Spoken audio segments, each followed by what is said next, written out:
All right, we should be good to go. So we will get started. I'm Corey Finneran, and I'm the Director of Content for NextUp and Transition Curriculum LLC. And welcome to our February Next Up for Families webinar. I have a pretty brief webinar for you tonight.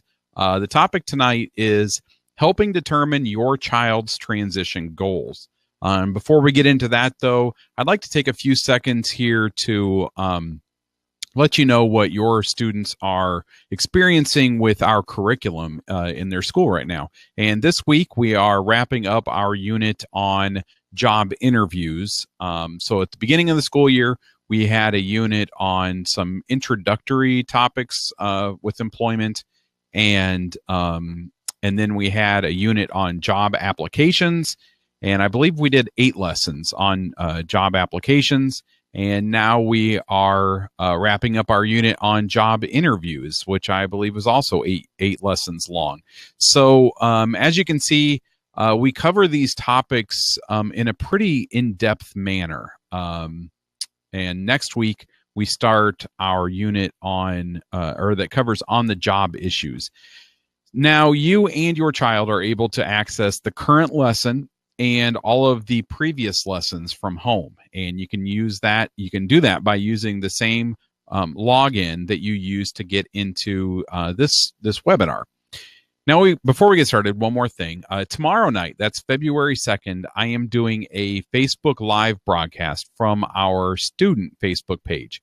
At 7 p.m. Central, I will be interviewing a manager from a grocery store that hires high school students. And I will be asking him what he looks for in applications and interviews. And I think he's going to give us some really good information to kind of equip our students for this whole employment process, kind of prepare them for what they're about to walk into. So our Next Up Facebook page for students, that is at facebook.com/nextupwork. That's where you can find it. So tonight, I would like to talk about how you can help determine your students' transition goals. And we are focusing on high school age students here. Transition age is defined as 14 and a half to 22. So at 14 and a half, we're right about the freshman year of high school. And I have sat through hundreds of IEP or ARD meetings over the years. And I think there's some simple things that you can do as a parent to get the discussion of transition off to a good start and headed down a good track. And I think it's really important for you as a parent to have a plan for employment for your student. And I'm not saying that you need to know where they're going to work when they're in high school or what their career, the path their career will take. But here's what you can do. Communicate with the IEP or the ARD team. Do you want your child to work while they're in high school? What are your desires for your student as far as work goes? It's really important to communicate that to teachers because school staff doesn't always get accurate information from students. I've worked with many, many students that have told me that their parents don't want them to work. And then in a meeting, their parents are there, and I find out that that's not the case at all. Their parents would like them to work and get work experience. So school staff doesn't always get the full story, and so you should definitely communicate your desires as far as work goes to the school, to the teachers, to the principal, anybody that's part of the IEP or the ARD team. Now, if your answer to the question, do you want your child to work while they're in high school? If your answer to that question is no, that you don't want them to work while they're in high school, allow me to try to convince you to reconsider your answer. Now, full disclosure, I am from the employment side of transition. So my goal is to help students find and keep jobs. And I see a lot of value in students working while they're in high school. I think that a lot of parents think that if their child works while they're in high school, their grades will suffer or work will become a higher priority than school. And there's a fear that their grades will slip, especially when you look at real working age, 16 and over. Those 16, 17, 18, we're talking junior, senior year, and that's kind of crunch time as far as credits and everything like that. So I think there's a certain level of nervousness there with parents, and that students might get a little bit distracted in those important years. So now, let me clarify when I say work. I'm talking about a variety of situations. It might mean employer-paid competitive employment out in the community, an entry-level position. It could be a training job through the school work program or just through school. The student could have tasks in the school, maybe helping in the cafeteria or the library, or doing recycling or delivering newspapers. There's a variety of things, work experiences that students can get in school. Or they could also have those same experiences in the community through the work program. And, something that's maybe paid, but maybe a stipend, or not paid at all. And instead students receive class credit for that. And, and the purpose for that would be to really build work skills, build experience, so that when students have a job or are filling out an application, they have experience to put there. Work, in my opinion, could also mean volunteer work in the community. And these are all quality work experiences that help your student develop and build experience, develop skills and build experience. And if you believe that your child may be going on to some sort of post-secondary schooling, then maybe you don't want them to work 3 or 4 days a week at a regular job, but they could still volunteer a few times a month in the community. And I tell this to students all the time, and I think sometimes parents don't realize it, but getting a job out of high school, or worse yet, out of college with no work experience, is really tough to overcome. The competition will have work experience, and that will factor into the decisions that hiring managers make. So again, I would encourage you to push your child towards work and communicate that to the school. And like, again, it doesn't have to be out in, working at McDonald's or a grocery store 25 hours a week or something like that, but it could be just volunteering a couple times a month. I'm going to take a drink real quick.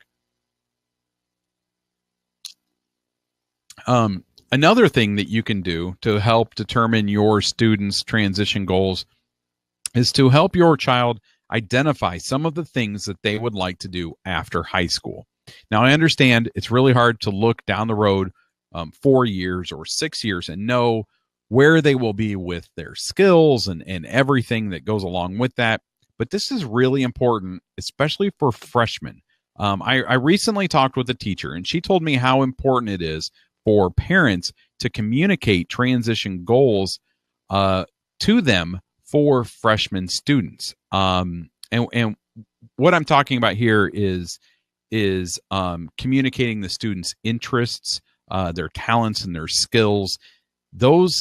Having that information helps the teachers and the schools tremendously. It gives them a more accurate picture of who that student is and what this transition process may look like for the next 4, 6, maybe 8 years. I can't tell you how important it is to really start getting realistic about career goals at this stage too. Now is the time for families and students to start having realistic goals of what the student is capable of with employment and independent living. So when I worked in the schools and with students, I would say that probably 50% of the students I worked with had what I would consider to be unrealistic career goals. And that's tough because you don't want to crush someone's dream. At the same time, if we're not realistic, then we are setting that student up for failure. Eventually, they will realize that that career goal of being a doctor or an NFL player. It's not realistic. And if that realization happens too late, then there's no time to be realistic and really work on the things that will help that student down the road. Other career goals that I've heard a lot are veterinarian, video game designer, movie producer. And now I'm not a believer in simply saying, nope, you're not going to be able to do that. But instead, I like when I work with students, I say, okay, that's really cool that you want to do that. Let's do some research. Let's find out what kind of classes you should be taking right now if that's what you want your career to be. Oh, here, look at this. This says you should be taking high-level AP biology classes. So you're not in those classes, but let's look at these books. Let's look at an AP biology book, and let's see what this looks like. And that lets the student get a little bit of a little perspective, I guess. So maybe for you, it's doing some career exploration on the jobs that they want to do. A lot of teenagers like to play video games, and some may even know some basic coding, computer programming and coding. But there is a really big difference between that and working as a video game designer.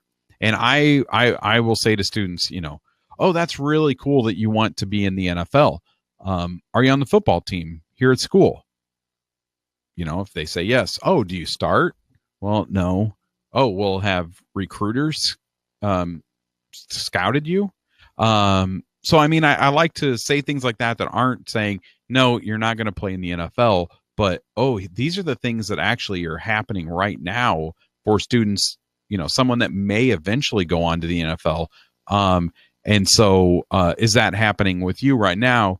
If it's not, then, I like to talk with students about, say, sorry, I'm stumbling over my words here. I like to say, oh, that's really cool that you would like to be in the NFL, but what is it that you like about that idea, about that job? What attracts you to that? And maybe it's, sports.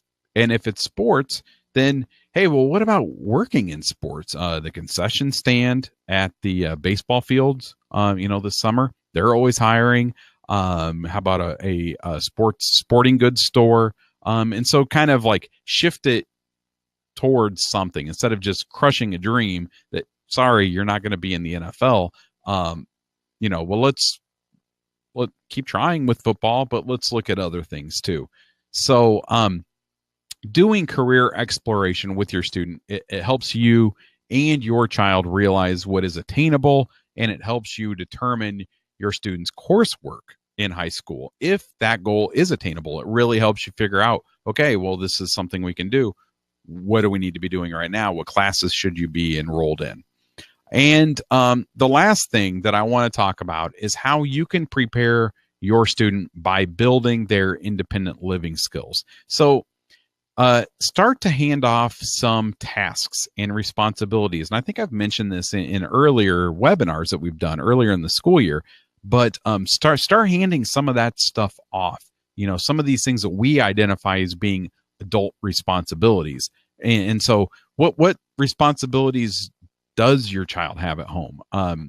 Give them chores that maybe they haven't had before. Put them in charge of meal planning or meal preparation or laundry. It's really important to train them on things like emergency situations.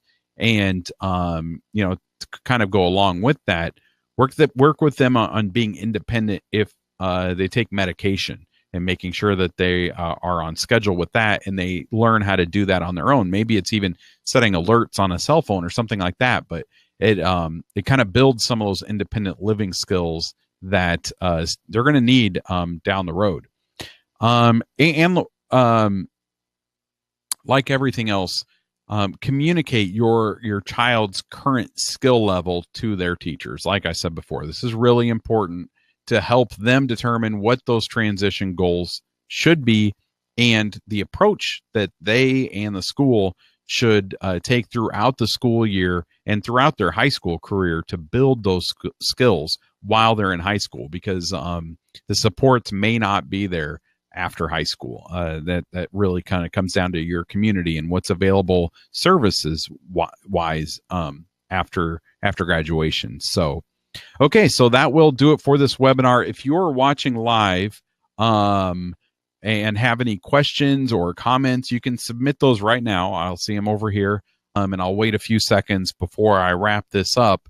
But don't forget about our Facebook Live broadcast tomorrow at 7 p.m. Central, and you can get to our student Facebook page by going to facebook.com/nextupwork, and I will be interviewing manager of a grocery store, and he hires students with disabilities. Should be interesting, and hopefully it will give students some insight into what a hiring manager is looking for in the application and the interview process, and even some on-the-job situations too. So the March Next Up for Families webinar is scheduled for March 2nd, and it doesn't look like we have any questions in the live chat right now, so I will wrap this up. But if you're watching this later, and if you have some questions about anything I discussed tonight, or any comments on this conversation, you can email those to me. My email address is Corey, Corey .Finneran, that's FINERAN at transitioncurriculum.com. So thank you very much for your time tonight, and have a great evening.